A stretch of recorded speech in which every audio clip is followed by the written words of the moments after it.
السلام عليكم ورحمة الله وبركاته. أحبتي في الله، معاكم أختكم في الله مامة عمر وكريم. النهاردة هنعمل أكلة السمين وقلت لازم أعملها معاكم. طبعا أنا عارفة إن إحنا في رمضان وإن إحنا في الصيام، والأكلة دي ممكن تبقى تقيلة، بس الولاد طلبوها مني وقلت لازم أعملها لهم. معايا مكوناتنا علشان نعمل أكلة السمين الرهيبة الجبارة بتاعتنا. معايا كرشة دي يا جماعة أنا جبتها ونضفتها وخليتها زي الفل زي ما انتم شايفين كده، وبحب أقطع الكرشة صغير قبل ما اسلقها. تمام كده. ومعايا كبده، معانا الكبده برضو قطعتها صغير زي ما حضراتكم شايفين كده. ومعايا كفته الحاتي، دي اسمها كفته الحاتي، بيبيعها الجزار بالشكل ده يا جماعه. بتروحي عند الجزار بتلاقي في التلاجة عنده همبرجر وسوسيس وسجق، وعنده حاجات كتير وكفته، وعنده حاجات كتير يعني. دي من ضمن الكفتة اللي بيعملها، اسمها كفتة الحاتي اللي هي بيتعمل بها السمين. هتلاقيها عند الجزار. تمام. وممكن برضو تلاقيها عند بتوع المجمدات، يعني برضو بتوع المجمدات اللي بيبيعوا اللحمة المجمدة ممكن تلاقيها عندهم. ومعايا السجق، بس السجق بقى بيتسلق ما لحقتش احطه لكم. تمام. انا دلوقتي هعمل ايه طبعا بقى، والقطعة دي قطعة نفوس، دي بقى اللي بتعمل الشغل كله يا جماعة.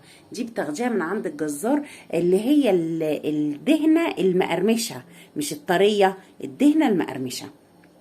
تمام. بتجيبيها من عند الجزار بقى، وبتستخدميها في الكبده، بتستخدميها في اكله الحواشي كده، يعني بتظبطي بيها الدنيا، حاجه جميله بصراحه. تمام. انا دلوقتي بسلق الممبار وهسلق الكرشه، وبعدين بقى هقول لكم هنعمل اكلتنا ازاي. خليكم معايا. ورجعت لكم تاني بقى بعد ما خلاص سلقنا الكرشه بتاعتنا، وحضرنا بقى البصل. عايزين بصل، حبه بصل حلوين كده يا جماعه، وحضرنا فلفل اخضر او فلفل الوان اللي موجود عندك، وحضرنا كمان راس توم كده صغنونه حلوه، فرمناها فرمه كويسه. وهو زي ما انتم شايفين كورت الكفته، وادي الممبار. وطبعا حطيت على الكبده بتاعتنا، حطيت عليها كلاوي. تمام كده، يبقى الكبده بتاعتنا عليها كلاوي. طبعا عملت ايه بقى، هجيب الصينيه بتاعتي اللي هعمل فيها، حطيت فيها معلقتين زيت كبار، وحطيت بقى الليه بتاعتي اللي وريتها لكم في اول الفيديو، قطعتها بالشكل ده. اول ما تسلي كده بقى هقول لكم هنعمل ايه. اول ما خلاص سلت معانا كده، تسلي يعني بتنزل الدهون بتاعتها يا جماعه. ماشي. حابه تشيليهم وتركنيهم بقى، لو خايفه حد يجي تحت اسنانه ويتضايق منهم شيليهم. عايزه تسيبيهم زي كده ما انا هسيبهم، خليهم. اول حاجه هنزل بيها ايه، الكبد والكلاوي بتاعتي. بسم الله الرحمن الرحيم. طبعا لو في لحمه راس عندك تمام، لو ما فيش برضو ما فيش مشكله، لو في فشه برضو بتنفع. طبعا انت تقدري تحطي اي حاجه على الاكله بتاعتنا النهارده، يعني لو سلقه لحمه راس ماشي، لو سلقه لحمه عاديه ماشي، لو عندك فشه تمام، لو عندك طحال. الاكله دي يعني بتنوعي فيها كل حاجه. انا بقى اللي كان موجود عندي هي الكبد والكلاوي والكرشه والممبار والكفته، فقلت برضو مش هنتوقف عند حاجة، هنعمل كله. اول ما نزلنا كده الكبدة بتاعتنا هننزل ايه، برشة ملح كده، برشة قصدي فلفل اسمر، رشة فلفل اسمر كده. وهننزل برشة بهارات، فلفل اسمر وبهارات يا جماعة، وحبة ملح.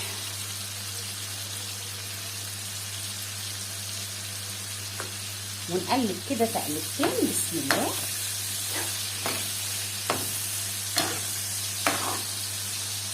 الله على الروايح، الله. أكلة السمين دي يا جماعة من الأكلات الجميلة جدا جدا جدا، واللي كلنا بنحبها، وأولادنا طبعا قبلينا كلنا. هنقلب بالشكل ده كده، ونسيبها بس خمس ثواني كده. سيبناها خلاص كده الخمس ثواني بتوعنا، هنركنها كده على جنب. احنا مش هنطلع اي حاجه من الطاسه بتاعتنا. طبعا بيفضل ان انت تعملي في حاجه اكبر من كده، بس انا مش عندي، دي اكبر مقاس عندي. هنزل بالبصل واشوحه كده تشويحتين. برضو انا عايزه البصل يدبل حاجات بسيطه. تمام، نقلب فيه كده. وبعد ما قلبنا كده خلاص البصل برضو تقلبتين كده، هننزل بالثوم بتاعنا يدي ريحه كده مع البصل.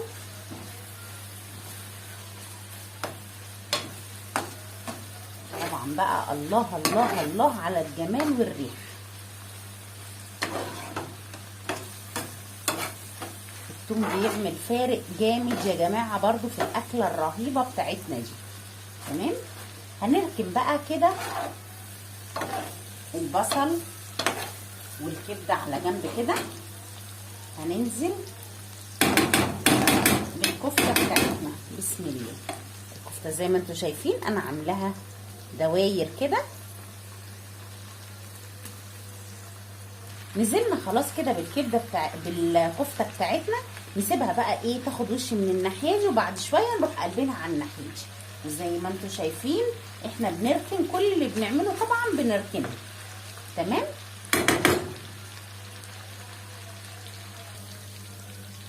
وبعد ما خلاص كده بقى الكفته بتاعتنا خدت وش كده، اتحمرت زي ما انتم شايفين يا جماعه كده من الناحيتين، هنركن برضو على جنب.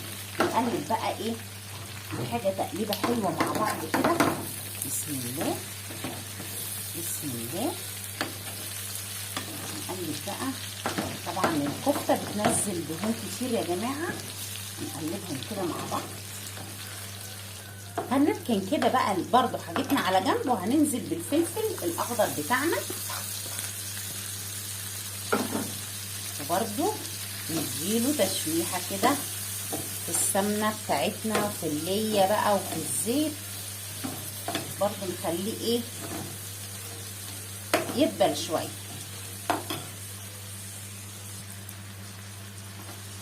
هنقلب بقى برضو الفلفل مع الكبده والكلاوي والكفته بتاعتنا بالشكل ده.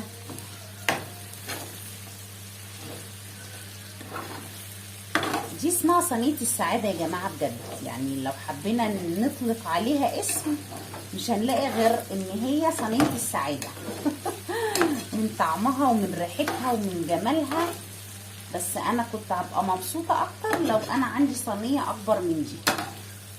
لو انا عندي صينيه اكبر من دي كنت جبت بقى لحمه راس وجبت فشه وجبت طحال، بس انا للاسف هي اكبر صينيه عندي.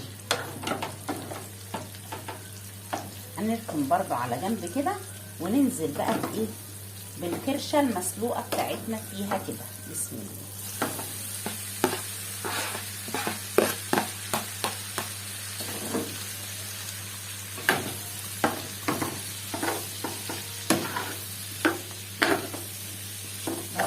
لها تشويحه كده وتحميره.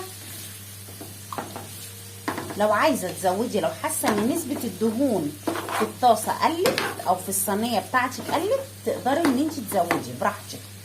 يعني لو مش عايزه تزودي نسبه الدهون شويه، تقطعي ليا تاني، تحطي حبه زيت كده، تمام مفيش اي مشكله. هنقلب كده ونسيبها برضو ايه 5 دقايق كده تاخد لون في قلب الصينيه بتاعتنا.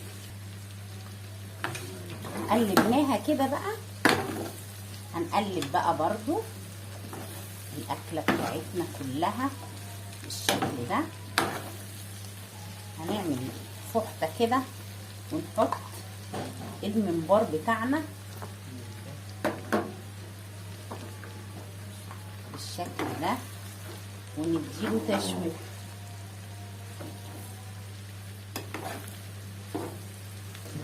هنسيبه كده بقى في النص. بصوا المنظر ده، دي صينيه السعاده. اللي عايز صينيه السعاده يا جماعه يجي عندنا، تعالوا افطروا معانا. هنقلبهم بقى يا جماعه تقليبه كده مع بعض اخيره بقى خلاص. هننزل بس كده برشه من البهارات بتاعتنا، رشه كده خفيفه يا جماعه، ورشه من الفلفل الاسمر، لتعزيز الطعم بس، عشان البصل وعلشان الفلفل الاخضر بتاعنا، ورشه كده من الكزبره وحبه كمون، برضو رشه كمون كده، ورشه ملح، وتقليبه بقى، ويلا بينا على الاكل. وبكده نكون خلصنا الاكله بتاعتنا. ايه رايكم يا جماعه؟ صينيه السعاده الرهيبه، طعم وريحه، اللي ما جربش خسران كتير. اتمنى لكم صوما مقبولا وافطارا شهيا، وكل عام وانتم بخير. ما تنسوش لو عجبكم الفيديو تعملوا لايك وتعملوا اشتراك للقناه، ما تنسوش تفعلوا الجرس علشان يوصل لكم كل جديد. والسلام عليكم ورحمه الله تعالى وبركاته.